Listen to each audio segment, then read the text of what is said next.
Kevin Costner was born January 18, 1955, in Lynwood, California, the youngest of three boys. His parents, William and Sharon, worked hard to keep the family afloat. Moves for William's utilities job sent Kevin through tough neighborhoods like Compton. Small and often bullied, he never stayed long enough in one place to feel rooted.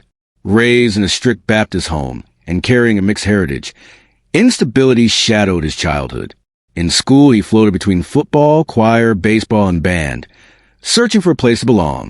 A 1962 screening of Western sparked a lifelong love for wide-open stories.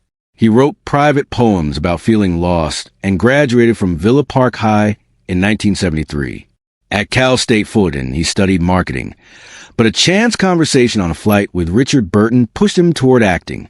He joined community theater, balanced classes and rehearsals, and earned a business degree in 1978 before chasing small film work. He married college sweetheart Cindy Silva in 1978. Their daughter Annie arrived in 1984. Acting paid little at first. He took tiny roles, worked backstage, and kept grinding. Early setbacks, like losing parts after changing his appearance, only hardened his resolve. Small roles in films through the early 80s gave him experience and a quietly honest screen presence people noticed. A near tragedy during an early audition, pulling a drowning actress from the water, underscored how dangerous the business could be and deepened his determination. By 1985, he co-founded a production company, hungry to tell the westerns he loved. Then 1987 changed everything. He broke out with a string of hits.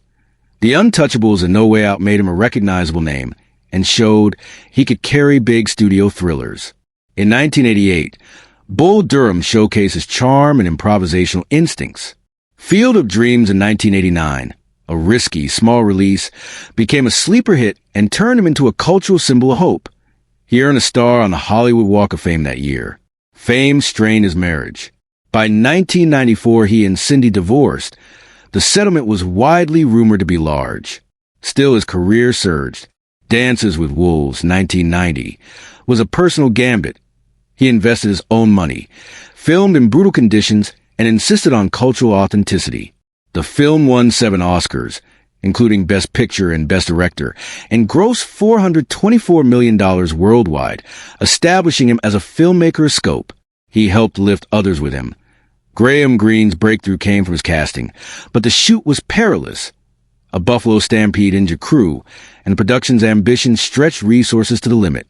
Next came Robin Hood, Prince of Thieves, 1991, a global box office success despite mixed reviews and on-set accidents.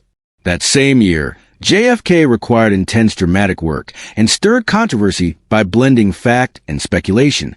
He continued making bold choices, even passing on Pretty Woman to avoid being typecast. The Bodyguard, 1992, cemented his global stardom with huge box office and a best-selling soundtrack that sold millions. A string of demanding roles followed. A Perfect World, 1993, with Clint Eastwood showed his emotional range. Wyatt Earp, 1994, was an ambitious, expensive passion project that underperformed and began a professional slump.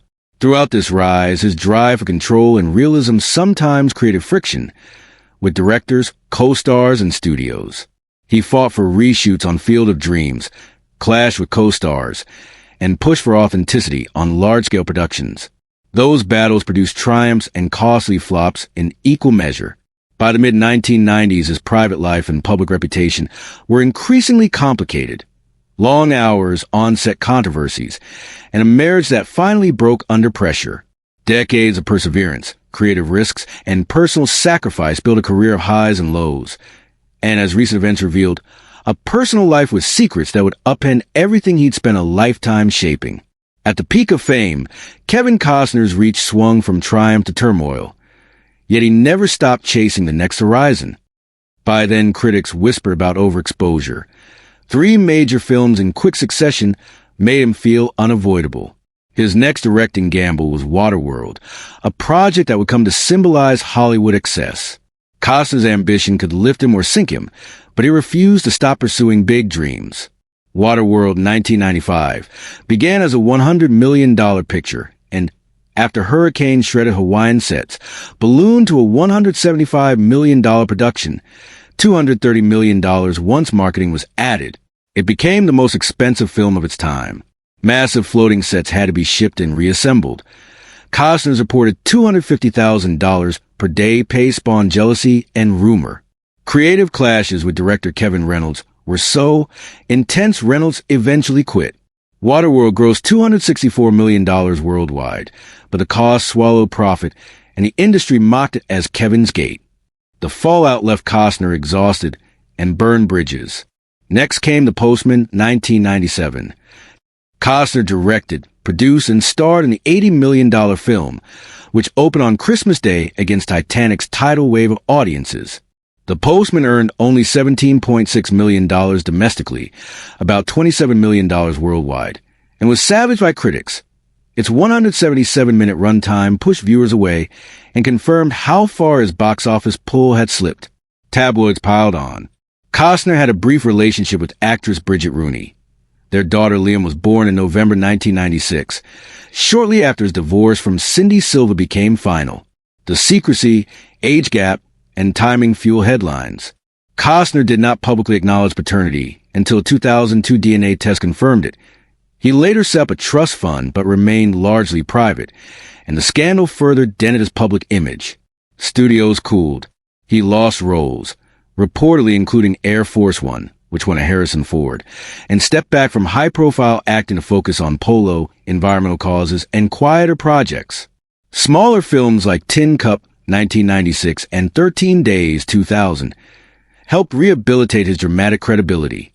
13 Days, which cast him as Kenny O'Donnell during the Cuban Missile Crisis and drew on original White House records, grossed about $66 million worldwide and restored some industry faith. Open Range, 2003, returned Costner behind the camera. Filmed in Canada with Robert Duvall, the shoot delivered real stampedes, storms, and grit.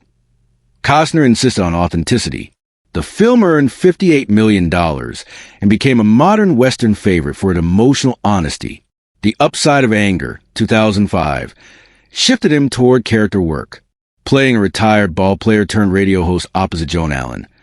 Costner earned critical praise, even as the film made a modest $28.2 million on a $12 million budget. In Man of Steel 2013, Costner's brief but poignant turn as Jonathan Kent, especially the tornado scene, became an emotional anchor in a blockbuster that grossed $668 million worldwide. Around then, a legal fight with Stephen Baldwin over a post-Deepwater Horizon business venture drew publicity. A jury ultimately rejected Baldwin's claim. Television revived him.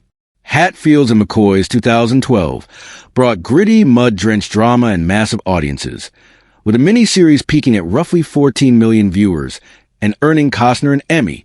Yellowstone 2018 turned him into the modern face of the Western on TV. His John Dutt became cultural shorthand for the genre, and by season 5 his pay reportedly climbed to around $1.3 million an episode. But contract disputes and creative and salary clashes culminated in his exit after the show's 5th season, one of the decade's most public TV breakups. Then came Horizon, a passion project Costner had carried for decades. When studios balked, he reportedly put up $38 million of his own money and mortgaged land to help fund a 4-part epic. The first chapter premiered May 19th, 2024, a weak domestic opening, around $12 million. Disappointed supporters. Warner Brothers released the first 2 chapters. The final 2 remain unfunded. Comparisons to Waterworld's risk and loss narrative followed, but Costner insisted he would finish the project. The production was later rocked by legal trouble. Stunt performer Devin Labella filed a lawsuit claiming she was forced into an unscripted assault scene on Horizon Chapter 2, May 2nd, 2023, without an intimacy coordinator. Costner's team denied the allegations. In October 2025, the court refused to dismiss the suit and allowed it to proceed. Lubella and unions claimed safety rules were breached. The dispute drew intense media scrutiny and calls for reform. Costner's personal life has been equally public. He married Cindy Silva in 1978. They had 3 children before separating amid scandal in the 1990s. The revelation of Liam in 1996 and subsequent paternity confirmation exposed private family ruptures. He later met Christine Baumgartner in 1998. After a brief split, they married in 2004 and had 3 children together. The couple separated in 2023, and Baumgartner filed for divorce on May 1st, 2023, citing an April 11 separation date. Financial disputes, contested spending, prenup battles, and child support hearings followed, with a judge later accepting Costner's monthly support offer and the divorce finalizing in February 2024. Court filings detailed contested charges and repayments, fueling tabloid coverage. After the split, Costner briefly dated singer Jewel in late 2023. Baumgartner later became engaged to financier Josh Connor in January 2025. Costner said he had no plans to remarry and chose to focus on his children and his work. Through triumphs and setbacks, Costner's career is defined by risk, bold filmmaking, public scandals, legal battles, and passionate returns to the stories he wants to tell. Whether praised or panned, he keeps moving forward, sometimes paying dearly but rarely standing still.